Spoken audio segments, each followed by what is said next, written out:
자, 효성 TNC 살펴보도록 하겠습니다. 이 효성 TNC는 뭐 효성 쪽 같은 경우는 뭐 효성 중공업 하나 빼고 나면 사실 뭐 다룰 일들이 거의 없죠. 옛날 한 20년 전에는 뭐 효성화학이라든가 이런 쪽에 다룰 일들이 꽤 많았습니다만 지금 시장에서 뭐 이쪽의 종목들 같은 경우는 뭐 종목급에도 안 들어갑니다. 뭐 한마디로 딱 잘라서 얘기하면 그들만의 리그 종목이 되는 건데요. 개인 투자자들은 별로 뭐 큰 관심도 없고 그러니까 거래량도 그렇게 많지 않고 그렇죠? 뭐 웬만하면 들어오는 개인 투자자들 같은 경우도 별 관심 없잖아요. 그래서 주로 외국인 기관 중심으로 이렇게 들어가는 종목인데, 자, 이 종목이 지금 쫙 이렇게 급등을 하고 있습니다. 이틀 연속으로. 자, 그전에서도 조금 올라들었습니다만 어저께도 12%가 급등을 했었고요. 그 다음에 오늘 같은 경우도 스타트에서 16%까지 급등을 해서 쭉 치고 나오고 있습니다. 자, 이러다 보니까 지금 여기도 오랫동안 물려있던 개구인들 같은 경우는 이제 개인들 같은 경우는 이게 팔고 나왔고요. 보통의 경우에 이렇게 올라 들어온다면 이제 개인들 팔고 날 때 왜 이러세요? 그러지도 좀 마세요. 뭐 이렇게 얘기를 드립니다만, 이제 와가지고 이런 거 이렇게 때려 팔으면 어떡할 겁니까? 이렇게 이제 좀 가자고 가고 있는데 라고 얘기를 드리는데, 자, 이번은 맞습니다. 이번은 선택이 맞으셔요. 이거 따라갈 필요 없고요. 안에 따라 들어갔다가 쓸데없는 짓 이렇게 뒤통수 맞고 당하기만 합니다. 이 효성 TNC 요쪽 같은 경우는요, 1년 전에 저 앞쪽에서 저 앞쪽에서 한번 분석을 해드린 바가 있습니다. 요때 보시죠. 그때 한번 분석하고는 그리고 그 뒤에 지금 처음 보는 건데요. 자, 이제 HS 효성 같은 거, 저 같은 경우도 이 경우 이거 랠리 끝나면 나오기도 힘들다, 들어가지 마라, 이런 얘기 한번 얹었었고, 이건 다른 거고요. 요게 요 두 개가 이렇게 틀려요. 이거 효성화학하고 효성 TNC 사이에서 이거 특수가스 사업부를 서로 주고 받는다라는 거, 이거 가지고 종목이 개판으로 이렇게 나온 적이 이렇게 움직인 적이 있었죠. 이렇게 움직이신 거 있었는데, 효성 이때 같은 경우도 이렇게 사기들을 쳤었죠. 그래서 효성화학이 진짜가 아니라 효성 TNC가 진짜입니다 라고 해서 이렇게 구분을 해드리는 거예요. 이거 얘가 아니고 이 종목이 진짜라고 얘기하는 거는 이 효성화학에 대한 얘기입니다.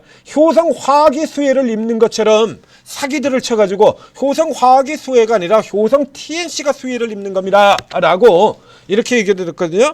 그 뒤에 효성화학은 어떻게 됐냐라고 하면, 이 얘기 제대로 못 들으셨으면 이렇게 되는 겁니다. 완전 자본 잠식, 지금 거래 정지 등에 있죠. 상패 우려, 작년에 상패 우려로 여기 나오지 않습니까? 효성 TNC의 특수가스 사업부를 9,200억에 매각해서 한마디로 말해가지고 돈이 없다 이거야.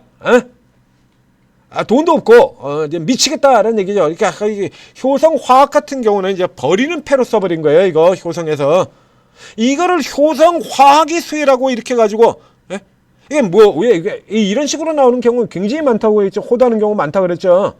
개별 종목에도 굉장히 많이 나옵니다. 뭐라고 얘기를 하냐라고 하면, 개별 종목에도 있어요. 그래서 뭐 예를 들면 자산을 팔았다. 그래서 주로 이제 자산을 파는 거죠. 이거. 그래서 개별 종목 같은 경우에 그래서 땅을 팔았다. 뭐 이래가지고 땅을 팔거나 뭐 본사 건물을 본사 건물을 매각을 하고 혹은 보유 중인 땅을 팔아가지고 그게 현금으로 들어오고, 그래서 그게 현금으로 들어와가지고 재무구조라는 효과가 있죠. 당연히 땅 팔아가지고 돈 들어오면 재무구조 당연히 개선될 거 아닙니까? 근데 그거 개선돼가지고 뭐 할 건데? 본업이 계속 적자나고 있으면, 자, 그건 못 올라가요. 그냥 떴다가 그냥 뒤지는 거예요. 뭔 효과가 있냐고. 감자해가지고 주가 올라 들어간다 그랬는데, 그래가지고 감자해가지고 장부상의 가격만 이렇게 싹 클린하게 조금 바꿔놨다. 자본 잠식 상태를 감자를 하게 되면 자본 잠식에서 자본 잠식을 벗어나게 됩니다. 그럼 뭐 할 거야? 다음 분기에 또 적자, 그 다음 분기 또 적자, 그 다음 분기 또 적자, 내년에도 적자, 이렇게 나가버리면 어차피 그거 클리어 시켜봐야 또 자본 잠식 들어가고 또 망하는 거예요. 근데 이런 거 같은 경우는 대부분의 경우에 이제 재무구조 개선 기대라는 명목하에 잡아당기거든. 그거 아니에요. 실제로는 이건 버리는 패야. 그래서 효성 TNC가 진짜다라고 얘기를 드렸었던 거고요. 이번 상승 같은 경우에는 지금 뭐 때문에 상승이 나오느냐라고 하면 조금 더 갈 수는 있어요. 이거 자 내려가서 보시죠. 중국 경쟁사 파산으로 인한 반사이익 기대감. 그리고 저 아래쪽에 보시죠. 중국 스판덱스 설비 구조 조정 수혜죠. 저 앞쪽에서 나와있죠. 우리 나어리들의 경우에 자 앞서서 계속 얘기 드렸던 요건 하나 보겠습니다. 자 우리 나어리들이 우리 기관 투자자들 같은 경우에 그 매매 룰이 있다라고 설명을 드렸었죠. 기관투자자들은 매매 룰이 있다라는 설명을 드렸잖아요. 첫 번째로 우리 기관들이 가장 좋아하는 거 모멘텀 발생주죠. 하락 모멘텀이건 상승 모멘텀이건 그러니까 상승 모멘텀이 나오면 이런 식으로 뭐 쳐다보지도 않는 종목들도 일단 사 지르고 보고 하락 종목 모멘텀 나왔다 그러면 그냥 있는 대로 그냥 공매돼 가지고 하한가까지 코스닥 종목들까지 하한가까지 그냥 밀어버리죠.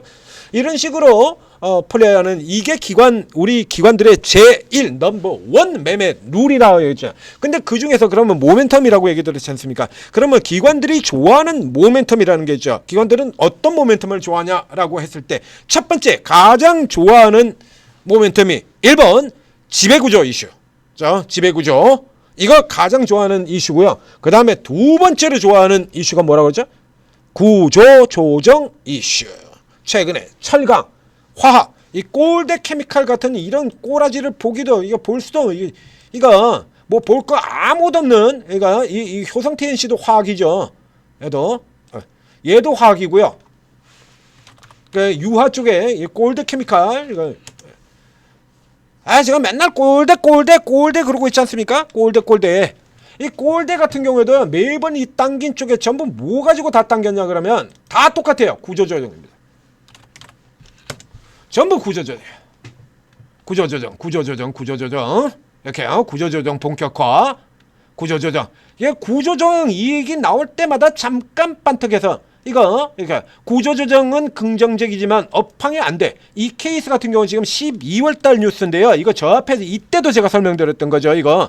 그래서 그래봐야 뭐 이때 기관들이 뭐라고 추천을 했었냐라고 하면 이거 계속해서 여러분들한테도 설명드리는 겁니다. 지들이 살 때는 뭐든지 다 갖다 붙인다라고 얘기를 했죠. 그래서 지들이 살 때는 이건 뭐라고 얘기를 했냐면 자 트럼프가 당선이 돼서 근데 사실 트럼프가 당선돼서 12시간 안에 러시아 우크라이나 전쟁을 종식시키겠다 그랬는데 종식 안 되고 계속 있었지 않습니까? 그쵸? 그러고 있는 와중에 이제 쭉 내려갔다가 이제 퍼서 올릴 때쯤 되니까 리포트를 내면서 하는 얘기가 러시아와 우크라이나 전쟁이 종식이 되게 되면 러시아에 대한 제재가 풀리게 될 것이고 제재가 풀리기는 뭐가 풀려 지금도 제재가 그대로 엮여 있는데 그래서 이 러시아 제재 이쪽 이슈를 가지고 이 종목들 같은 경우 지금 쭉쭉 올라 들어간 종목들 있지 않습니까? 방산이라든가 이런 쪽의 종목들 아직도 지속되고 있죠. 제재가 풀리게 될 것이고 러시아의 제재가 풀리게 되면 이제 원유라든가 이쪽에 증산이 이루어지게 되고 이거 증산한다 그래서 무조건 가격이 내려간다는 보장은 없어요.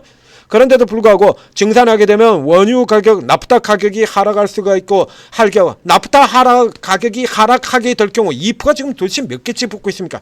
나프타 하락하게 된다 그러면 롯데케미칼의 원가 부담이 적어지게 될 것이고 그렇게 되면 실적이 조금 개선될 수가 있다 이 개소리 하면서 끌어올렸어요. 근데 그럼 뭘 거야?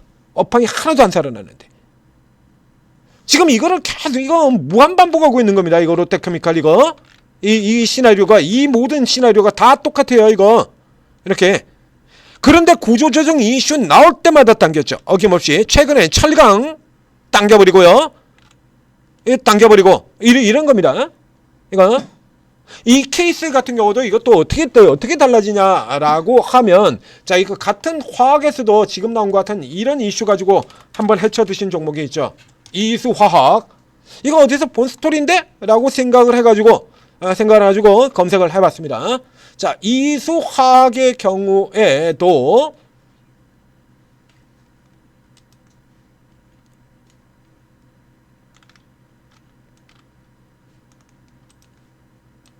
여기 있죠.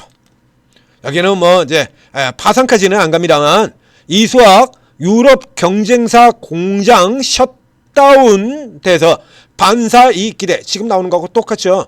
그래서 이런 거 유럽 쪽에 이제 이런 거 경쟁사들이 화학사들이 이렇게 셧다운 돼버리고 파산되고 하는 거는 중국의 공습 때문이에요. 결과적으로 유합전 같은 거 다 유화철강 둘이 모두 다 중국의 공습 때문이죠. 그러고서 이제 중국 같은 경우도 이제 지들도 안 된다라는 얘기입니다. 근데 여기에서요. 또 이래가지고 중국의 공습 때문에 파산한 것 같은 경우 유럽의 유명한 노스볼트 같은 경우 있죠. 유럽 배터리 최대 노스볼트 같은 경우. 그래서 노스볼트가 파산했다. 이때 같은 경우 또 어떻게 기관들이 대응했는지 아십니까? 그러니까 노스볼트 파산 이슈로 인해가지고 우리나라 기업들 같은 경우는 그냥 작사를 내버렸어요. 막갔다 이겁니다. 2차 전지. 그러니까 내가 사면 기대, 네가 사면 우려. 이게 그대로 작동이 되는 거죠. 이게 이런 식으로. 그대로 작동하는 게 지들 편의에 따라서 이걸 반사익 기대로 하기도 하고 그만큼 업황이 개다 그래가지고 작사를 내버릴 수도 있고 그런 겁니다. 그렇지 않습니까? 똑같죠? 그러면 유럽 같은 경우는 이제 중국 같은 경우에 이걸 왜 줄였냐 이거야. 업황이 안 좋으니까 이래가지고 깔 수도 있고 이렇게 반사익 기대해가지고 당길 수도 있고 그런 겁니다. 근데 앞서서 이제 거기서 나왔던 지금 계속해서 똑같이 나오는 것처럼요. 그럼 배터리 같은 경우에서 그래서 왜 안 됐냐 이거죠. 2차 전지가 안 좋으니까 업황이 꺾여가지고 급격하게 그러니까 가격 경쟁에서도 버티기가 힘들고 업황이 안 살아나고 이렇게 자빠지는 겁니다. 그러면 롯데케미칼이 그래가지고 그렇게 계속 구조조정 거는데 왜 못 올라가냐 그러면 앞서도 보여드리지 않습니까? 잠시 업황 불확실성. 그럼 이수화학은 그럼 뭐 할 건데 업황이 결국에 또 자빠지는데 반등시켜서 끌어올린 크기만 다른 거예요 이거. 이 롯데케미칼에 작년 연초에 이렇게 끌어당긴 이때 이 꼴대 같은 경우에도요. 이때 53,000에서 덩치가 다르잖아요. 이게 53,000에서 80,000원까지 이렇게 50%가 올라 들어왔었습니다.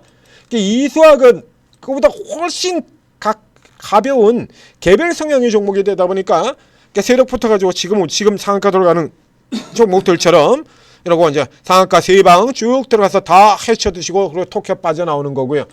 이 케이스 같은 경우는 이제 기관 쪽에 선호가 되니까 조금 더 당길 수는 있어요. 그런다고 해도 어차피 결과는 마찬가지입니다. 업황이 파산을 해서 수혜를 경쟁사들이 차려가지고 수혜를 입는다라고 하는 거는 결국에 업황이 그래도 받쳐줘야 어느 정도는 돼야 수혜를 입는 거죠. 그런데 앞에 얘기 나온 것처럼 자, 이 재료는 설명드렸죠. 구조조정 이슈는 우리 기관 나리들이 허벌나게 좋아하는 이슈입니다. 그렇기 때문에 신규로는 여러분들이 굳이 들어가실 필요 없고요. 기존에 오래 물려있는 분들 같은 경우는 이렇게 줄 때 그냥 팔고 나오시면 되는 거고, 그리고 이제 이건 뭐 가지고 계신 분들 같은 경우라 그러면죠. 이렇게 해서 이게 줄 때 그냥 팔고 나오시면 돼요. 이런 재료 같은 경우는 기관이 굉장히 좋아하는 재료다라고 얘기를 드렸었죠. 그럼 30에서 여기까지 들어왔으니까 뭐 요 정도까지는 올 수 있지 않겠냐 싶습니다. 33만원 선 61.8% 이 라인 때 요 정도까지는 가능해 보여요. 여기서 끝날 수도 있고요.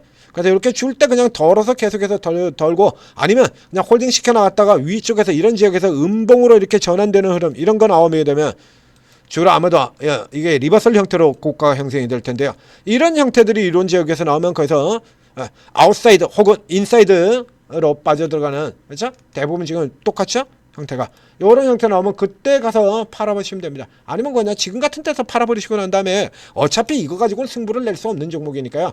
다른 승부 좀 빠르게 낼 수 있는 종목도 갈아타시는 것도 나쁘지 않습니다. 그래서 이번에는 나쁘지 않습니다 라고 얘기를 드렸던 겁니다. 서두에 자, 천재투자TV 구독 좋아요 눌러주시고, 그리고 이제 이런 것 대신에 뭐 좋은 종목들 많잖아요.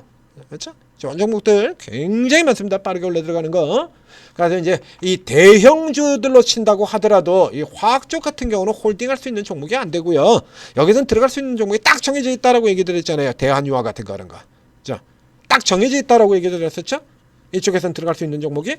그러고 나서 그 대한유화도 그 올라간다 그래봐야 계속해서 스윙으로 한 20% 이렇게씩 먹고 빠져나온 거 그게 다거든요. 그게 지금 뭐 20%로 쳐주지도 않잖아요, 여러분들. 그렇죠? 엊그저께 수요일날 상한가 종목 16개 그 중에서 오르고 해서 9개 잡아드렸었고요. 어제 아침 이 시간에 상한가 종목 5개 잡아드렸고요. 저 오늘 같은 경우도 제 상한가 종목 줄줄이 잡고 들어갈 겁니다. 그러니까 당장은 제 상한가 분석에서 이런 종목들 같은 경우에는 더 갈 겁니다 라고 해서 저 신고가까지 넘어갈 겁니다 라고 어제 분석에서도 이미 얘기 드렸지 않습니까? 그럼 이거 딱 준비된 대로 잡는 거 아니에요. 7% 룰까지 설명 딱 드렸잖아요. 맞죠? 7%? 침략적 64에서 10%까지 싹 아래로 살짝 꼬리 달고 내려왔다가 그대로 감아 돌아서 룰까지 다 설명드렸는데 이런 거 잡을 수 있지 않습니까? 충분히 잡을 수 있죠.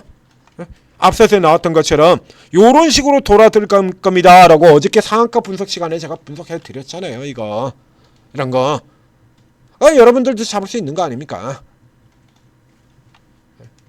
오르고 있는 분들이 오르고의 저희 최고 전문가들 이런 거 전문으로 다루시는 분들 같은 경우에 잡아낼 수 있는 거고요. 자, 오르고 도움 받으시고 성공 투자하시기 바랍니다.